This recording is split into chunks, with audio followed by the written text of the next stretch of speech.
ये संयंत्रों पर लागू करने का प्रस्ताव करती हूँ। महत्वपूर्ण खनिज। भारत में महत्वपूर्ण खनिजों के प्रसंस्करण हेतु आवश्यक पूंजीगत वस्तुओं के आयात के लिए मूल सीमा शुल्क में छूट प्रदान करने के लिए प्रस्ताव किया जाता है। बायोगैस मिश्रित सीएनजी।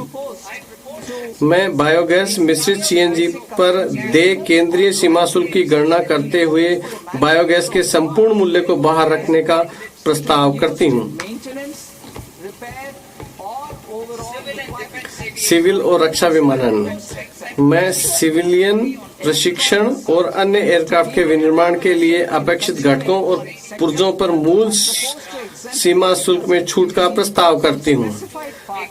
रक्षा क्षेत्र में इकाइयों द्वारा अनुरक्षण, मरम्मत अथवा ओवरऑल जरूरतों को प्रयोग किए जाने वाले विमानों के पुर्जों को विनिर्माण के लिए आयातित कच्चे माल पर मूल सीमा शुल्क के छूट प्रदान करने का प्रस्ताव करती हूँ। इलेक्ट्रॉनिक्स। उपभोक्ता इलेक्ट्रॉनिक क्षेत्र में मूल्य वर्धन को और अधिक मजबूत बनाने के लिए मैं माइक्रोवेव ओवन और विनिर्माण में प्रयुक्त विशिष्ट पुर्जों का मूल सीमा शुल्क से छूट का प्रस्ताव करती हूँ। विशेष आर्थिक क्षेत्र। विश्व व्यापार विघटन के कारण विशेष आर्थिक क्षेत्रों में विनिर्माण इकाइयों द्वारा क्षमताओं के उपयोग के बारे में उभरती चिंताओं का समाधान करने के लिए मैं विशेष एक बार की उपाय के रूप में सेज में पात्र विनिर्माण इकाइयों द्वारा रियायती शुल्क दरों पर घरेलू प्रशुल्क क्षेत्र को बिक्री की सुविधा प्रदान करने का प्रस्ताव करती हूँ। इसे इस तरीके से अपनाया जाएगा कि उनका मुख्य जोर निर्यात पर रहे। डीटीए में कार्यरत इकाइयों के लिए समान अवसर सुनिश्चित करते हुए इन उपायों को प्रचलात्मक बनाने के लिए आवश्यक विनियामक संशोधन किए जाएंगे। जीवन जीने की सुगमता। निजी उपयोग के लिए आयातित वस्तुओं हेतु सीमा शुल्क संरचना को युक्तिसंगत बनाने के लिए मैं निजी उपयोग के लिए आयातित सभी शुल्क योग्य वस्तुओं पर प्रशुल्क दर को 20% से कम करते हुए 10% करने का प्रस्ताव करती हूँ। रोगियों, विशेष रूप से कैंसर से पीड़ित रोगियों को राहत देने के लिए मैं 17 औषधियों अथवा दवाओं पर मूल सीमा शुल्क में छूट का प्रस्ताव करती हूँ।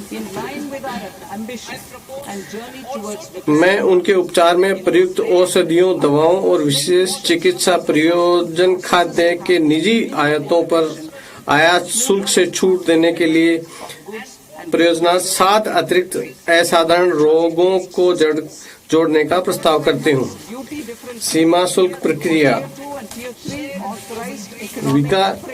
विकसित भारत और हमारी महत्वाकांक्षाओं के अनुरूप वैश्विक व्यापार में भारत की भूमिका और हिस्से में व्यापक वृद्धि होने वाली है।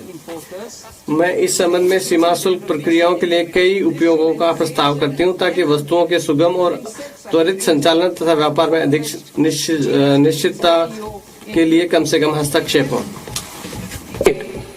विश्वास आधारित प्रणालियां।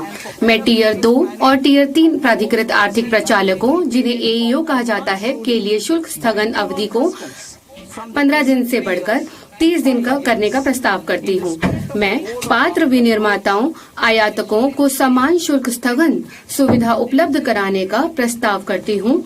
इससे उन्हें नियत समय पर पूर्ण टीयर 3 एईओ के रूप में अपना प्रत्यायन प्राप्त करने के लिए प्रोत्साहन मिलेगा।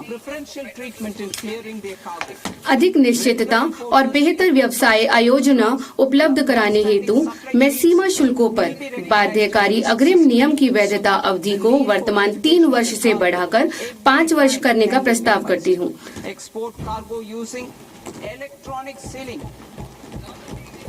सरकार के समग्र दृष्टिकोण की मूल भावना के अनुरूप सरकारी एजेंसियों को उनके कार्गो के समाशोधन में अधिमान्य व्यवहार हेतु एईओ प्रत्यायन का लाभ लेने के लिए प्रोत्साहित किया जाएगा। filing of bill of entry by a लंबे समय में विश्वास प्राप्त आपूर्ति श्रृंखलाओं वाले नियमित आयातकों को जोखिम प्रणाली में मान्यता दी जाएगी ताकि प्रत्येक बार उन्हें उनके कार्गो के सत्यापन की आवश्यकता को कम किया जा सके। इलेक्ट्रॉनिक सीलिंग का उपयोग करने वाले निर्यात कार्गो का फैक्ट्री परिसर से पोर्ट तक का पूरा समाशोधन उपलब्ध कराया जाएगा। उन वस्तुओं के आयात जिनके लिए किसी अनुपालन की आवश्यकता नहीं है, विश्वस्त आयातक द्वारा प्रवेश बिल दायर करने और वस्तुओं के आगमन पर सीमा शुल्क को उनके समाशोधन की औपचारिकताओं पूरी करने के लिए स्वतः सूचना मिल जाएगी। इससे वस्तुओं के आगमन के तत्काल बाद निर्मुक्त किए जाने को सक्षम बनाया जा सकेगा। through a single and interconnected digital window. सीमा शुल्क भंडारण फ्रेमवर्क को स्व प्रकटन, इलेक्ट्रॉनिक ट्रैकिंग और जोखिम आधारित लेखा परीक्षा के साथ एक भंडार संचालक केंद्रित प्रणाली में बदला जाएगा। ये सुधार अधिकारी पर निर्भर अनुमोदनों की वर्तमान प्रणाली को हटाएंगे और इससे लेन देन विलंबों और अनुपालन लागतों में कमी आएगी।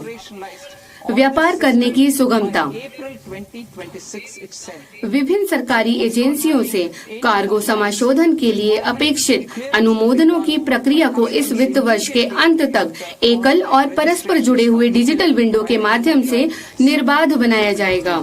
खाद्य, औषधि, पौध, पशु और वन्य जीव उत्पादों जो निषिद्ध कार्गो का 70% होता है के समाशोधन में शामिल प्रक्रियाओं को अप्रैल 2026 तक प्रचालनात्मक बना दिया जाएगा। जिन वस्तुओं के लिए कोई अनुपालन अपेक्षा नहीं है, उन वस्तुओं को आयातक द्वारा ऑनलाइन पंजीकरण पूरा करने के तत्काल बाद सीमा शुल्क द्वारा शुल्क के भुगतान के अध्ययन समाशोधित किया जाएगा। सभी सीमा शुल्क प्रक्रियाओं के लिए एकल, एकीकृत और मापनीय प्लेटफॉर्म के रूप में सीमा शुल्क एकीकृत प्रणाली CIS 2 वर्षों में शुरू की जाएगी। गैर सन्निविष्ट स्कैनिंग और उन्नत इमेजिंग तथा जोखिम आकलन हेतु AI प्रौद्योगिकी का उपयोग सभी प्रमुख पत्तनों में प्रत्येक कंटेनर को स्कैन करने के उद्देश्य से चरणबद्ध तरीके से किया जाएगा। Landing of such नए निर्यात अवसर। foreign ports will be treated as export of goods. Safeguards will be हमारे क्षेत्रीय जल क्षेत्र के बाहर समुद्री संसाधनों के आर्थिक मूल्य का पूर्ण रूप से दोहन करने के लिए भारतीय मछुआरों की सहायता के लिए निम्नलिखित उपाय किए जाएंगे। क विशिष्ट आर्थिक क्षेत्र EEZ अथवा बीच समुद्र में मछली पकड़ने वाले भारतीय नौकाओं द्वारा पकड़ी गई मछली को शुल्क मुक्त किया जाएगा। 10 lakh rupees per consignment on courier विदेशी पत्तन पर ऐसी मछली के उतराई को निर्यात वस्तु के रूप में स्वीकार किया जाएगा। of rejected and returned consignment. मछली पकड़ने, पारगमन और ढुलाई के दौरान दुरुपयोग को रोकने के लिए सुरक्षा उपाय किए जाएंगे।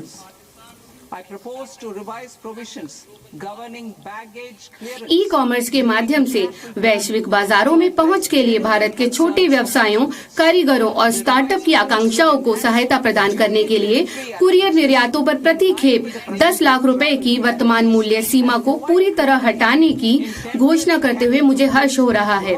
इसके अलावा ऐसी खेपों की पहचान के लिए प्रौद्योगिकी के प्रभावी उपयोग से अस्वीकृत और वापस लौटाई गई खेपों के प्रबंध में सुधार किया जाएगा। जीवन जीने की सुगमता। यात्रियों की वास्तविक चिंताओं का समाधान करने के लिए मैं अंतर्राष्ट्रीय यात्रा के दौरान सामान निकासी को शासित करने वाले प्रावधानों के संशोधन का प्रस्ताव करती हूँ। संशोधित नियमों से वर्तमान समय की यात्रा संबंधी वास्तविकताओं के अनुरूप शुल्क मुक्त भत्ते में वृद्धि होगी और अंदर लाई गई आधा अथवा बाहर ले जाई गई वस्तुओं की अस्थायी ढुलाई में स्पष्टता आएगी। ऐसे ईमानदार करदाता हैं जो उनके सभी बकायों का भुगतान करके विवादों का निपटान करने के इच्छुक होते हैं, किंतु वे दंड से जुड़ी नकारात्मक भावनाओं के कारण ऐसा नहीं करते हैं। अब वे दंड के बदले में अतिरिक्त राशि का भुगतान करके अपने मामले बंद करने में सक्षम होंगे। माननीय अध्यक्ष महोदय, इसके साथ ही मैं यह बजट इस गरिमामयी सदन के समक्ष रखती हूँ। जय हिंद। प्रस्तुत करती हूँ। आइटम नंबर वर्गीय वित्तीय 3 माननीय वित्त मंत्री जी और